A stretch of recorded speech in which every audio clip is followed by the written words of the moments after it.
Another day, another egg, another peso na naman tayo ngayong gabi mga kayod na. 2,000. Hindi mo nabayaran. Thank you, Nay. Bukas na lang po. Kaya po po bukas, Ibig Nay. sabihin, tulo na lang andun. Opo, tulong na medium. Pero Bukas po ano, butas may tayo. Tara na, Jay. Tara na po, Nay. Thank you. Yes! Asbi! Bawas! Baka, bawas ka. Dati pa tayo.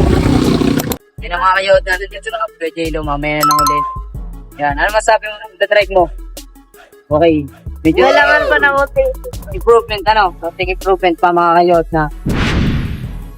Tuwing nagtideliver ako mga kayod na pag sa yung katama ko, lagi ko siyang tinuturuan, pinapatesting para mas matuto pa siya. Yes! Ayan, yun lang ngayon for today. Yun lang ngayon gabi mga kayod na mamaya lang ulit. Update ko kayo pag nasa bahay ako na. Yan, nandito na mga kayod na. Lagay ko na muna sa guardhouse. Yan, nakauwi na tayo ngayon mga kayod na. Tapos ng day 51 of hustling na sold out na natin ng 8 trays of eggs. Pinakita ko na sa inyo lahat yun mga kayod na. Kaso nga lang si Camille wala pa. Doon lang iniwan sa guardhouse yun. Siya nang bahala doon mga kayod na. Tapos na, maraming salamat sa walang sawang pagmamahal at suporta niyo sa akin mga kayod. Yes! Yan, sinaw po mi. Hinihintay niya kami. Galing kapilya kami lamami mga kayod na. Thank you and God bless sa inyong lahat.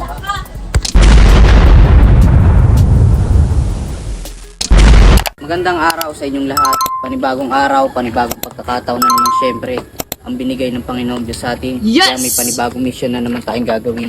Day 51 of hustling na tayo ngayon mga kayod na. Bali 8 trays of eggs ang i-deliver natin ngayong araw.